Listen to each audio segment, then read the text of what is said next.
ప్రభు వారు ఈ లోకానికి వచ్చిన ఒక విషయాన్ని ఈ సమయంలో నేను గుర్తు చేస్తాను.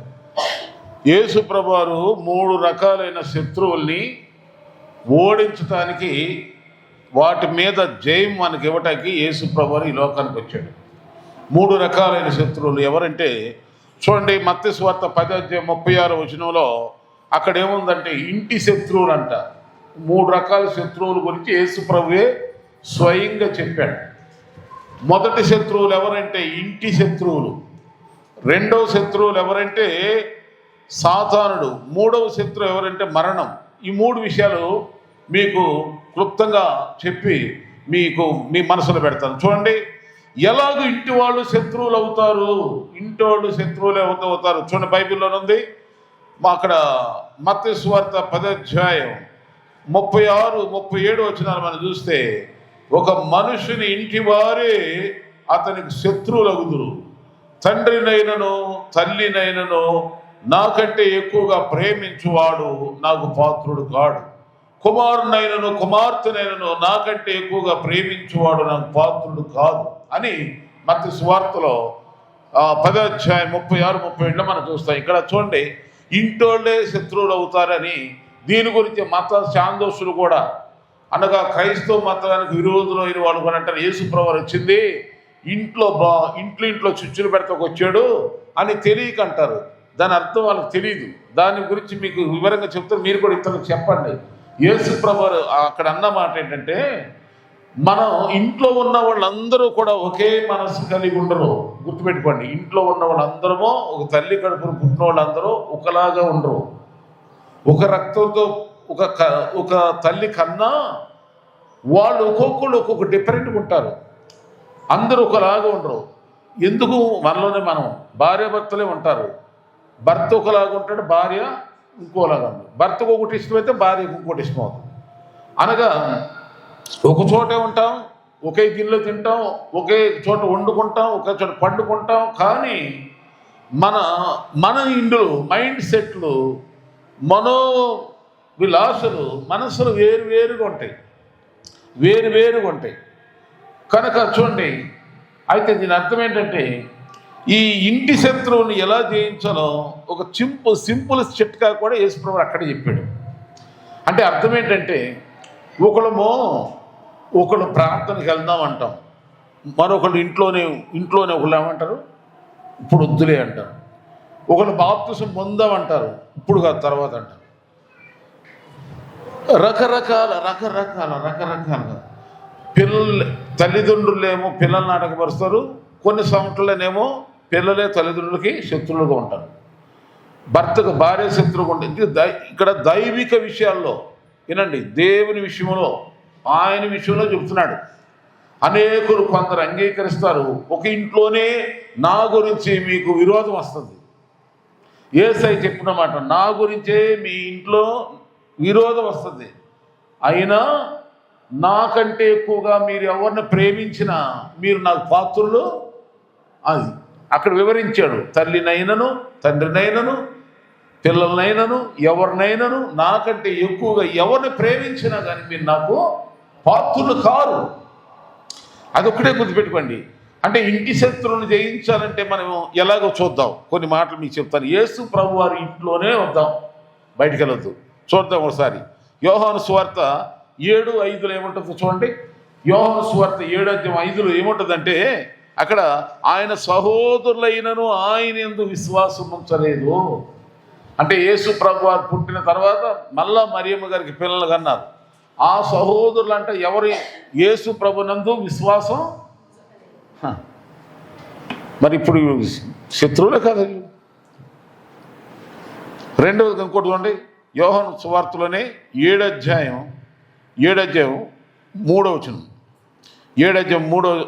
చదువుతాం. అక్కడ ఏముంటుందంటే,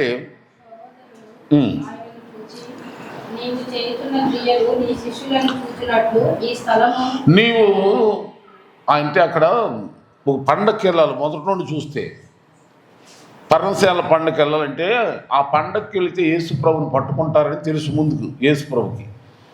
అందుకని ఈయన గలిలయలోనే ఉన్నాడు. యోదయలోనేమో పండగ జరుగుతుంది. కానీ ఈ అన్నదమ్ములు ఏమంటారంటే వీళ్ళు, నువ్వు ఎందుకెళ్ళవు పండగకి వెళ్ళు, నీ బోధ సరైనదైతే, నువ్వు మంచోడు అయితే, భక్తుడు అయితే, దేవుడు అయితే వెళ్ళు, అక్కడికి వెళ్ళి అందరి ముందు వెళ్ళిపోయాడు అని అంటారు. ఎందుకు వెళ్ళాడంటే యేసయ్య వెళ్తాడు తర్వాత. అప్పుడు యేసయ్య అంటాడు, మీ సమయం కనుక మీరు వెళ్ళొచ్చు, నేను ఇప్పుడే రాని వెళ్ళండి అంటాడు. అంటే అర్థం ఏంటండి, వాళ్ళు యేసు ప్రభుని పట్టించడానికి వీళ్ళు కూడా పురుగొలుపుతున్నారు. కానీ సమయం వచ్చినప్పుడు ఆయనే వెళ్ళాడు, నన్ను పట్టుకోండి నేనేని. సమయం రాకముందు దొరకలేదు ఎవరికి కూడా. ఇది విషయం. ఇక్కడ మనం గమనిస్తే 10వ వచనంలో కూడా మనం చూస్తే ఇట్లా అన్నదమ్ములు, సహోదరులు, సహోదరీలు యేసు ప్రభు గురించి అట్లా అన్నారు.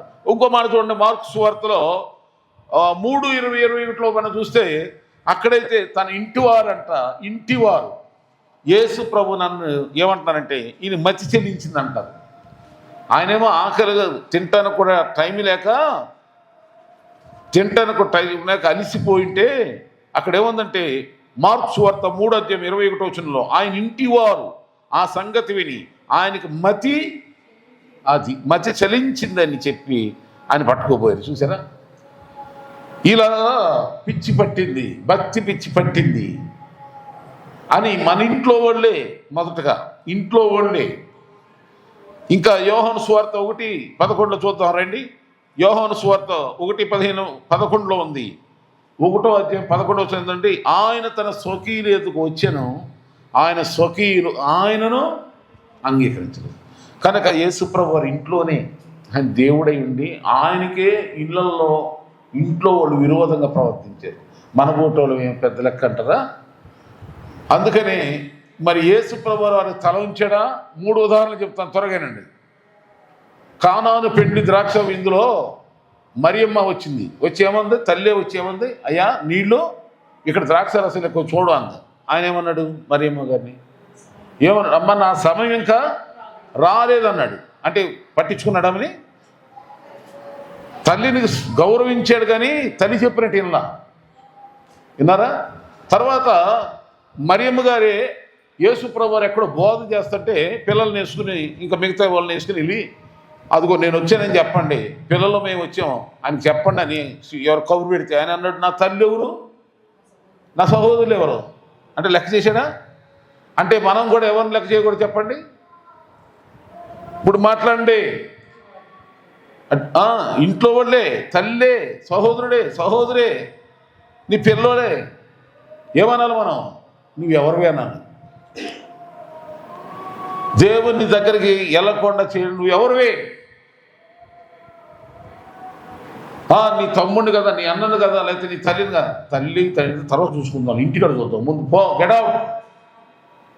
ఇది ఈ భాషను చెప్పాలండి. నా తల్లి ఎవరు? అమ్మ నాతో ఇంకా సమయం రాలేదు, నోర్మై అన్నట్టుగా మాట్లాడి. ప్రార్థన విషయంలో, దేవుని విషయంలో, యేసు ప్రభు విషయంలో ఇలాగ ఉంటేనే నీవు శత్రువుని జయిస్తావు. రాజీ పడ్డావా నువ్వు శత్రువు చేతి కింద బానిస అవుతావు. యేసు ప్రభువారు వచ్చింది ఎందుకు? మనల్ని శత్రువుల చేతులను బయటికి. అందుకని శత్రువు ఎక్కడో స్టార్ట్ అవ్వాలి, ఇంట్లోనే స్టార్ట్ అవుతాడు. అందుకని ఇల్లు గెలిచి రచ్చ గెలువు అంటాడు. సరసాల నాయకుడితో పౌలు గారు ఏమంటాడు? ప్రభు అయిన యేసునందు విశ్వాసం ఉంచవయ్యా, నీవును నీ ఇంటి వారు రక్షణ పొందుతారు. పొందారే కదా. 16వ అధ్యాయం మీరు చదువుకోండి. అక్కడ అక్కడేముంది, లూది అనేటువంటి స్త్రీ కూడా ఆమె ఇంటి వాళ్ళందరూ బాప్తిసం పొందారంట. ఇంటిని జయించాలి, నువ్వెవరో రుజువు అవ్వాలి. తర్వాత యేసు ప్రభు వారు సహోదరులు ఆయన తల్లి ఇట్లా అంటే తర్వాత వీళ్ళందరూ కూడా యేసు ప్రభు చనిపోయి తిరిగి లేచిన వీళ్ళంతా యేసు ప్రభుకి శిష్యులు అయిపోయారు. యేసు ప్రభుకి శిష్యులయ్యారు. ఎప్పుడు అంటే దాని అర్థం ఏంటంటే మనలో ముందుగా వీళ్ళు విరోధంగా ఉంటారు, శత్రువులు ఉంటారు, భేదంగా మాట్లాడతారు, అభ్యంతరంగా ఉంటారు. వీళ్ళని ఎప్పుడైతే నీ భక్తి శక్తితో, ప్రార్థన శక్తితో జయిస్తావో వాళ్ళు వచ్చి నీకే సాగిలపడి యోసేపు దర్శనం చూశాడు, జరగబోయే దర్శనం గురించి చెప్పాడు అన్నదమ్ములకి. చెప్తే వాళ్ళు ఏం చేశారు? గుంటలో తోసారు. మరి తర్వాత ఏమైంది? వాళ్ళందరూ వచ్చేసి ఆయన కాళ్ళు పట్టుకుని ఆయనే దేవుడు అయ్యాడు. నీకు కూడా అలాగే జరుగుద్ది. లేదంటే నువ్వు ఓటి భక్తి, దొంగ భక్తి అని నీ పేర్లు పెట్టి నీ ముందేమో అమ్మమ్మ అంటారు సాటికెళ్ళి, ఎందుకు మా అమ్మ చేస్తే దాన్ని వద్దంటారు కానీ ఎంత అవదు అంట తిట్టుకో. నా ముందు ఎంతోమంది చెప్పారు, పిల్లలు ఎక్కిరిస్తారు మీ గురించి, మీ ముందు అమ్మా నానా అన్నా అంటారు కదా. దొంగ భక్తి అని మీ పిల్లలు మీ గురించి బయట చెప్తారు, ఎవరో కాదు. నీ భర్త చెప్తాడు, నీ భార్య చెప్తుంది, ఇక వీళ్ళు చెప్తారు, నీ బంధువులు చెప్తారు. ఎందుకు వీళ్ళ ప్రాణ భక్తి, వీళ్ళు చూసి వాళ్ళందరూ ఏ దేవుడికి అవమానం అంటారు. అందుకని నువ్వేం చేయాలి చెప్పండి, ఇంటిలో జయం పొందు. ఆమె నువ్వు దేని గురించి మాట్లాడు కానీ భక్తి గురించి దేవుడి గురించి అడ్డొచ్చేవాళ్ళని అడ్డంగా నరుకుతా అని చెప్పాలి. యేసుప్రభు ఏమన్నాడు, నీ చెయ్యి కానీ అడ్డొస్తే ఏం చేయమన్నాడు, నీ చెయ్యే నరుకన్నాడు అన్నాడు లేదా. దేవుడి విషయం కోర్టు కూడా తీర్పిచ్చింది తెలుసా మన ప్రభుత్వం. ఎవడైనా సరే మతం విషయంలో ఎవరైనా అభ్యంతరం పెడితే విడాకులు ఓ దైవర్శించుకోగానే మతానికి అడ్డొస్తా నువ్వెవడవరా, నువ్వెవడవే అని కోర్టు తీర్పిచ్చింది. గమనించారా దేవుని బిడ్డలారా, యేసు ప్రభు చెప్తున్నాడు, నీకు శత్రువు ఎవరో కాదు, నీ భక్తిని ఆర్పేసేది వీళ్ళే. నీ ప్రార్థన జీవితంలో ఆత్మీయంగా ఎదగడానికి వీళ్ళే పని చేసేది. కానీ వీళ్ళు జయించారు. యోసేపు జయించాడు, దావీదు జయించాడు, యేసు జయించాడు. మనకు కూడా ఈ 40 దినాల ప్రార్థనలో కానీ ప్రత్యేక ఉపవాస ప్రార్థన భక్తి జీవితంలో యేసు ప్రభు నేర్పేది ఏంటంటే, ఇంటిని జయించబోయే ముందు నువ్వు.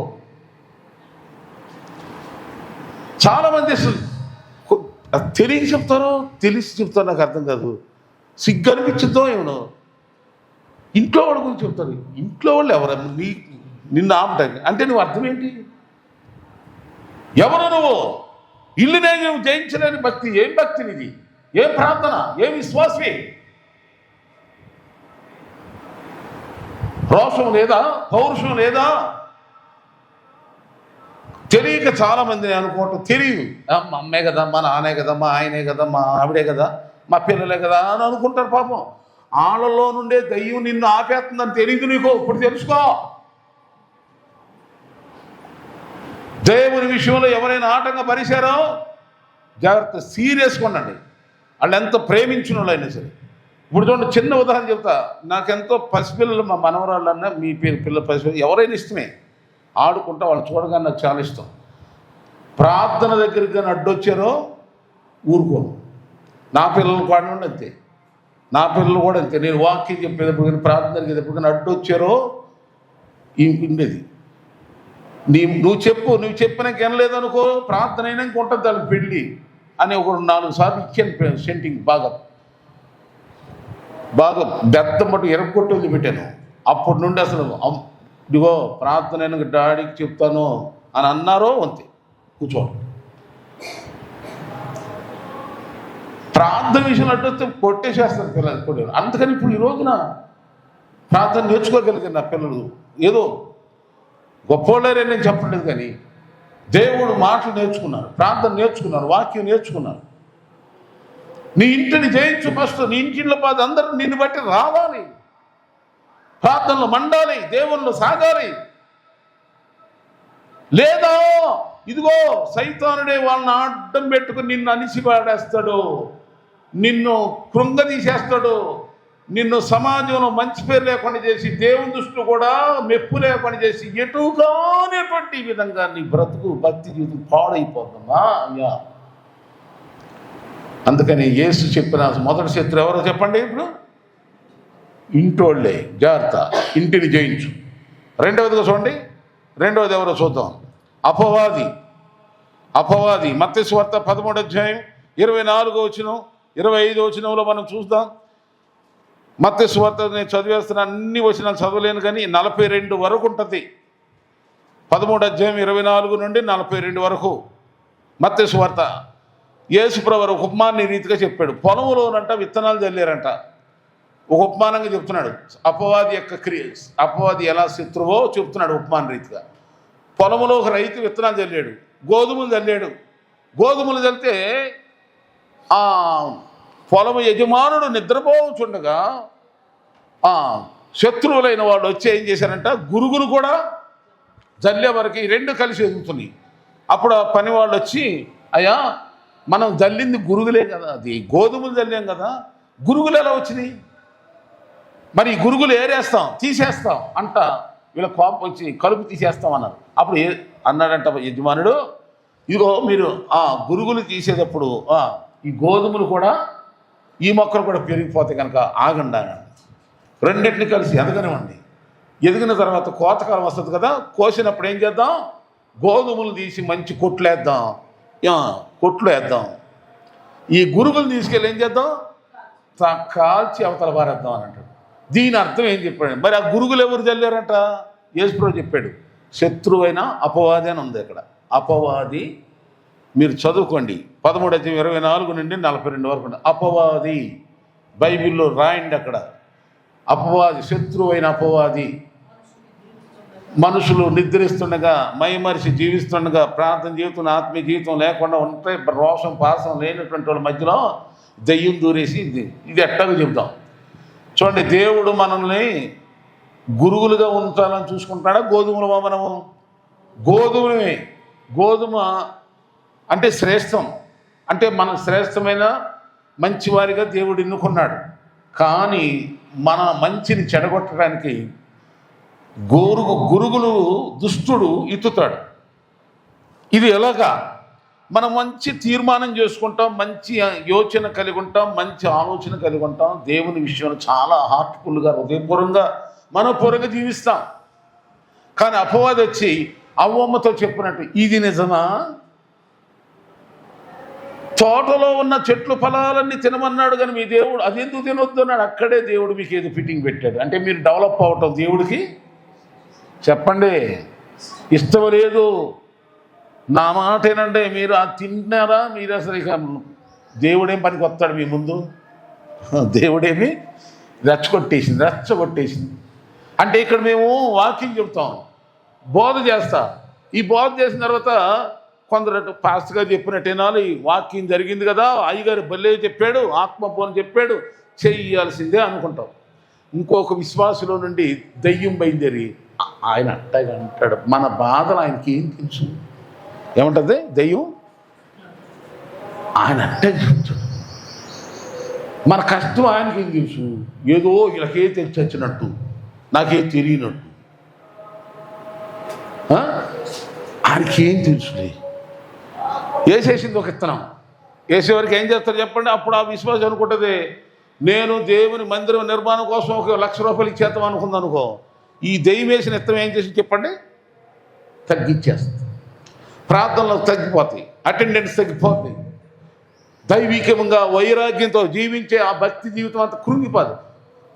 చెడిపోయినాడు ఒక్కడు చెడితే చాలు అందరినీ తన చెట్ట కోతి వనమంతా చెడగొట్టినట్టుగా చెడిపోయిన దయ్యం సైతానుడు వాడు చెడింది కాకుండా ఏదేను తోటలో సుఖంగా సంతోషంగా హాయిగా బ్రతుకుతున్నటువంటి పచ్చని కుటుంబాలకు చిచ్చు పెట్టి వాళ్ళని ఏం చేసింది?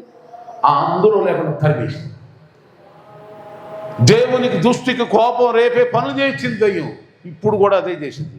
మీరు అపోస్తుల కార్యం 5వ చదువుకుంటే 2 భార్యాభర్తలు ఉంటారు కదా, వాళ్ళు ఏం చేశారు? దేవునికి ఇవ్వాలనుకున్న మంచి తీర్మానం చేసుకున్నారు. కానీ దయ్యం ప్రవేశించి గురువేసింది. ఏం గురువు? అంత ఇవ్వాలేంటి, కొంచెం దాచుకుందాం. ఏమైంది? వాళ్ళిద్దరు కూడా అక్కడైతే ఏదైనా తోటలో బయటికి వెళ్ళిపోయారు, కానీ ఇక్కడైతే చచ్చిపోయారు కూడా. అంటే నేను నా బాధతో చెప్తున్నానండి, దయ్యం వేసే గురుగులు అంటే దేవుని ఆలోచన ఒకటైతే, అంటే దైవజనుడైన నేను చెప్తున్న ప్రసంగం ఒకటైతే అది కాదు అని సొంత ఇంకా వేరే విధంగా టాపిక్ మారుస్తాడే, మనసు మార్చి, మాటలు మార్చి, పద్ధతి మార్చి, క్రమాన్ని మార్చి ఆయన ఎలాగ చెప్తాడు? మనం ఎలా పొందామంటారే? దయ్యం సైతానుడు గురువు అనే విత్తనం, గురువు లాంటి విశ్వాసం కాలుస్తాడు దేవుడు, అగ్ని గుండవల పడేస్తాడు అలాంటి.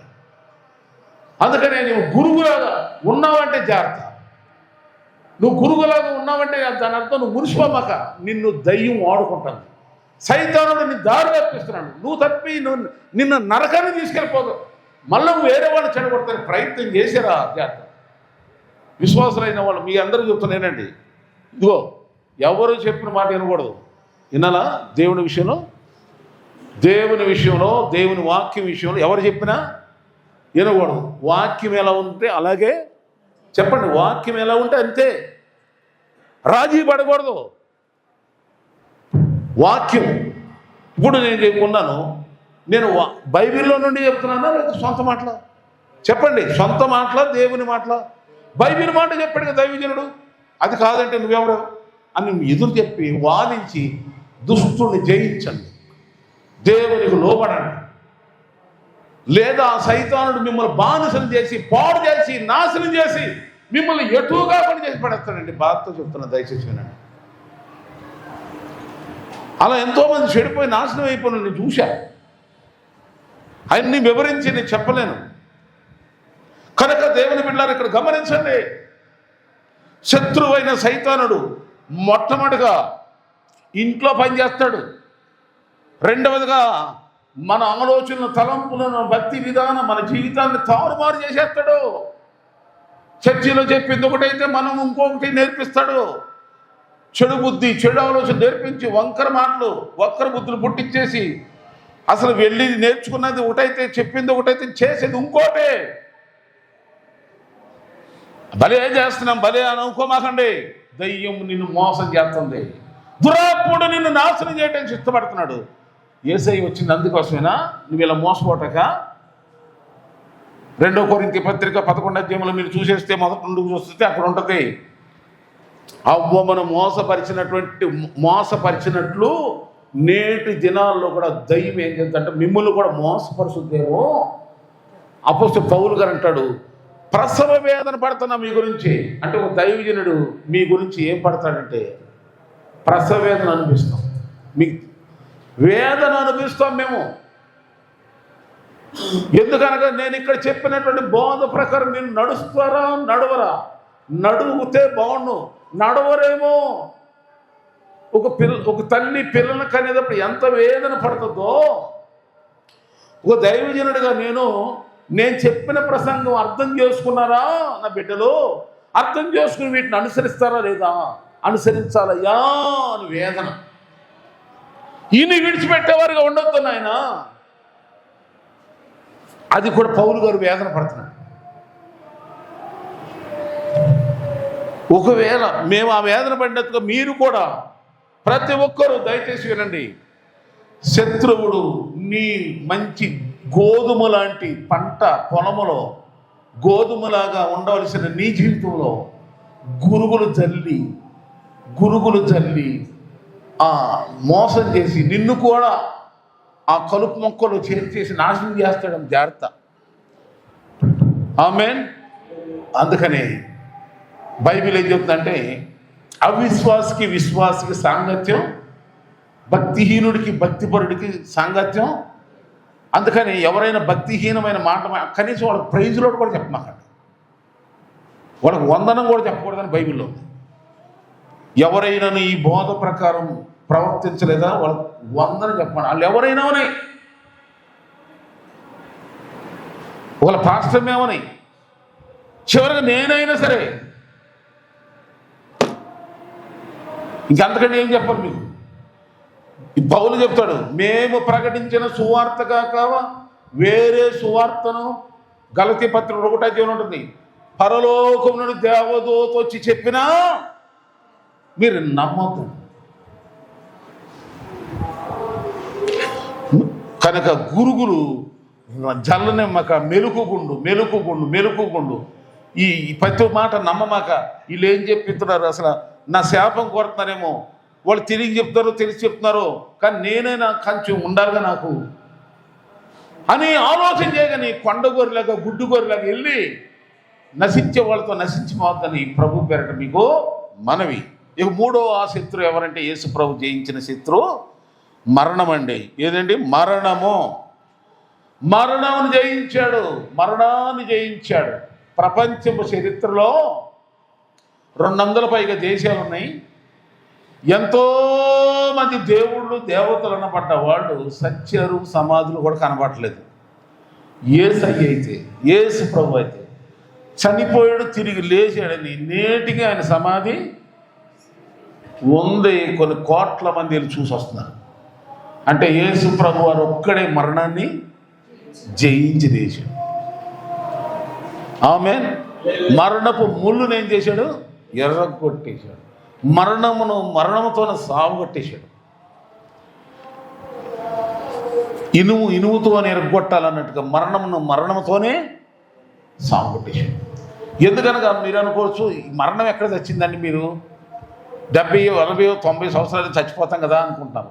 అవును, ఈ లోక యాత్ర ముగుసుద్ది. కానీ అందుకని క్రైస్తవుడు ఎవరైనా చనిపోతే అది మరణం కాదు, నిద్ర. ఏంటది? ప్రభువునందు నిద్రించువారు. ఈ మాట ఎప్పుడు గుర్తొస్తుంది చెప్పండి క్రైస్తవుడికి? ఈ భక్తిహీనత వచ్చిన వాళ్ళకి, పైకి క్రైస్తవులైన వాళ్ళకి ఎప్పుడు గుర్తొస్తుంది ఈ వాక్యం? అప్పుడు రాసి పెడతారు దాని మీద. అప్పటి వరకు ఆ సచ్చినోడు ఎక్కడ తిరుగుతారో తెలియదు, ఏ కొంపలాంటి తిరుగుతారో తెలియదు, ఏ పని చేస్తారో తెలియదు. అది క్రైస్తవుడు కనుక ఆడి పేరు ఏదో ఉంటుంది, క్రైస్తవుడి పేరే పెడతారు ఆడికి. మళ్ళా అప్పుడు అంటారు ప్రభువునందు. ఆడు ప్రభువునందు నిద్రపోల, దేనికో తాగి చచ్చాడు. ఆడికంటే ప్రభువునందు నిద్ర అంట. అలాంటి వాళ్ళ గురించి బైబిల్ చెప్పట్లేదు. కానీ ఎవరైతే నిజంగా క్రీస్తులో ఉండి జీవిస్తూ దేవుని పిలుపు తెలుసుకుని వెళ్ళిపోతారో వాళ్ళు ప్రభువునందు నిద్ర. మరి ఎప్పుడు లేస్తారు వీళ్ళు? యేసు ప్రభు రెండో రాకడ మళ్ళీ వస్తున్నాడు. అప్పుడు వీళ్ళు ఈ భూమి మీద బతికున్న వాళ్ళకంటే ముందే లేచిపోయి పరలోకానికి వెళ్ళిపోతారు. అది అసలు క్రైస్తవుడు విశ్వాసం అంటే అది. మనందరూ యేసు ప్రభుని ఎందుకు నమ్ముకోవాలంటే ఈ భూలోక జీవనోపాధి ఈ పక్కన పడేయండి. నీ స్థితి దేవుడు ఎలా ఉంచాలో ఆయన తెలుసు ముందే. నువ్వు కోటీశ్వరాలు అవ్వాలో, ఎన్ని బిల్డింగ్లు కట్టాలో, ఎన్ని పొలాలు తోటలు కొనాలో, ఎన్ని ఫామ్ హౌస్లు కొనాలో, ఎన్ని ప్యాలెస్లు కట్టాలో ఎన్ని దేవుడు ముందే నిర్ణయించాడు. నువ్వు అడగని ఇచ్చేస్తాడు. అయితే నా గురి ఏముండాలి చెప్పండి? ఈ లోకంలో ఆయన కొరకు సజీవంగా బ్రతికి, శక్తిగా బ్రతికి, ఈ లోకములో సాక్షిగా జీవించి ప్రభు పిలుపు పొందుకుని ఎక్కడికి వెళ్ళిపోవాలి చెప్పండి? నిత్య జీవం అక్కడ ఉంది. తరతరాలు, సదాకాలం, యుగాలు. మరణమై ఉండదు అక్కడ. ఆకలి నుండి ఉండదు, చలికాలం అని ఉండదు, వేసవకాలం ఉండదు, వర్షాకాలం అని ఉండదు, ఏముండదు. బంగారు వాకిట్లో, బంగారు లోకములో, పరలోకంలో దేవునితో సదాకాలం హాయిగా జీవిస్తాం. ఆమేన్. అది అందుకు యేసు ప్రభుని నమ్ముకో. అందుకని యేసు ప్రభు నేనే మార్గమును సత్యమును, ఆ పరలోకం, ఆ మోక్షం, ఆ దేవుని దగ్గరికి వెళ్ళాలంటే, సదాకాలం జీవించాలంటే, అనగా మరణం, ఇంకో మరణం ఉంది. ఇదేంటి చెప్పండి? అసలైన మరణం ఏంటంటే అగ్నిగుండం అనే మరణం. చెప్పండి, ఏ మరణం? అది తెలియదు చాలా మందికి. చచ్చినాక ఏమవుతావు? కొంతమంది కళ్ళగంటారు చచ్చినాక ఇంకో పుట్టుక ఏదో ఉంది. ఎవడై నీకు ఉంది? బైబిల్ చెప్పట్లేదు. ప్రతి 3 నిమిషాలకి ఒక బైబిల్ ప్రపంచంలో ఇప్పటికి సేల్ అవుతుంది. బైబిల్ మించినటువంటి, బైబిల్ సేల్ అయినంతగా, బైబిల్ ప్రింట్ అయినంతగా, బైబిల్ అనేక భాషల ప్రింట్ అయినట్టుగా ఇంతవరకు ఏ గ్రంథము లేదు. ఈ బైబిల్ గ్రంథములో ఎక్కడ లేదు. ఈ లోకాన్ని విడిచిన తర్వాత ప్రతి ఒక్కరు కూడా చెప్పండి, యేసుక్రీస్తును నమ్ముకుంటేనేమో ఆయన రాజ్యంలో గెలుపు, పరలోక మోక్షం కదా. లేదా తీర్పు ఉంటుంది. తీర్పు తీర్చినాక ఆ తీర్పులో దేవుడు అడుగుతాడు, నువ్వు ఎందుకు నన్ను నమ్ముకోలేదని. అయ్యా నాకెవరో చెప్పలేదు అంటాడు. ఒకరు నిజంగానే వాళ్ళకి చెప్పినా కానీ చెప్పలేదన్న అనుకోండి, మరి ఎవరు సాక్ష్యం? అప్పుడు ఆకాశము భూమి, ఆకాశమా ఆలోకించము, భూమి యెషయా గ్రంథంలో ఉంది. ఆళ్ళను పిలుస్తాడు సాక్ష్యం. అంటే ఏ నేలను ఉండగా నీకు సువార్త ప్రకటించబడింది ఆ నేలే చెప్పుద్ది. అలా చెప్పాడుగా సామెలు పెట్టరు, నువ్వు ఎందుకు వెళ్ళలేదండి. జడ్జిమెంట్ జరుగుతుంది. జడ్జిమెంట్ అయిన తర్వాత అప్పుడు ఏం చేస్తారు? నీతిమంతులనేమో వినండి, రక్షణ పొందిన వాళ్ళనేమో, దేవుని నమ్మిన వాళ్ళనేమో చిన్నగా దేవుని రాజ్యాన్ని తీసుకెళ్తాడు. ఇన్నా కానీ చెప్పినా కానీ బుద్ధి గడ్డి చెప్పినా కానీ వినలేదా వాళ్ళంటి వాళ్ళ నరకాన్ని తీసుకెళ్ళిపోయింది. అగ్ని కొనవలేదు. తరతరాలు అగ్ని ఆరదు, పురుగు అనగా మనిషి సావడు. ఏ భయం ఉండకూడదు చెప్పండి? మరణ భయం. మరణ భయం లేదు.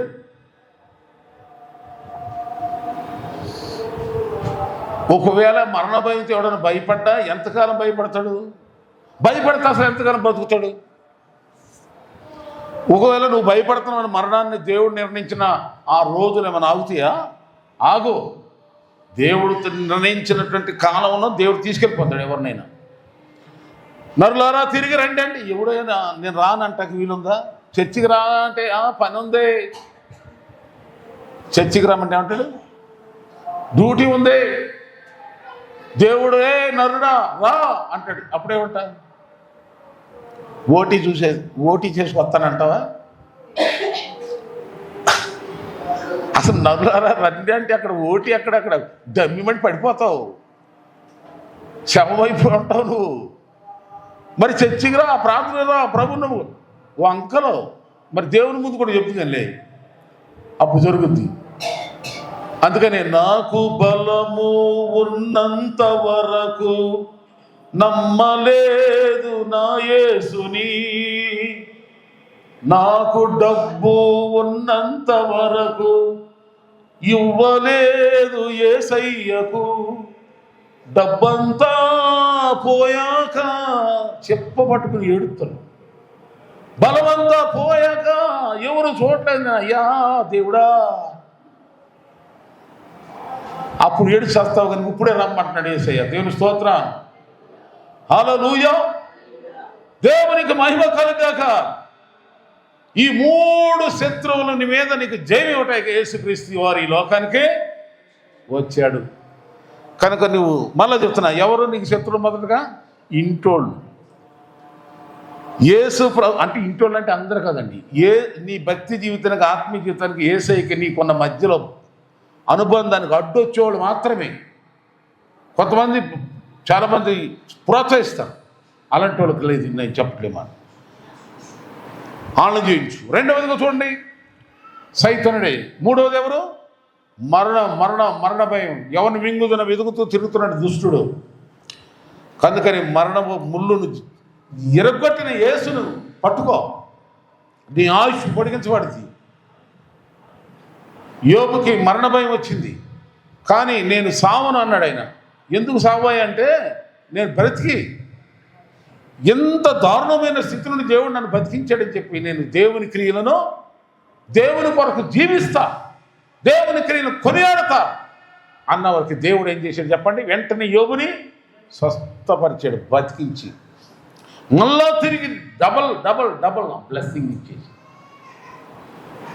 ఆశీర్వదించాడు కదా. ఏమైనా చరిత్ర కాదు, కథ కాదు, కట్టుకథ కాదు, బైబిల్లో జరిగింది. ఇప్పుడు యోబు సమాజం ఉంది అక్కడ ఇజ్రాయెల్ దేశం. మరి నీవు కూడా యేసయ్య కొరకు బ్రతుకుతావా? యేసయ్య కొరకు జీవిస్తావా? నిండు వృద్ధాప్యం వచ్చే వరకు కూడా ప్రభు నిన్ను బతికిస్తాడు. ఆమేన్, హల్లెలూయా. లేదా నిన్ను సైతాన్ చేతికి అప్పగిస్తాడు. అది ఇక ఆవురావురం అంటా ఉంది, ఎప్పుడు మింగుతో నీకు తెలియదు.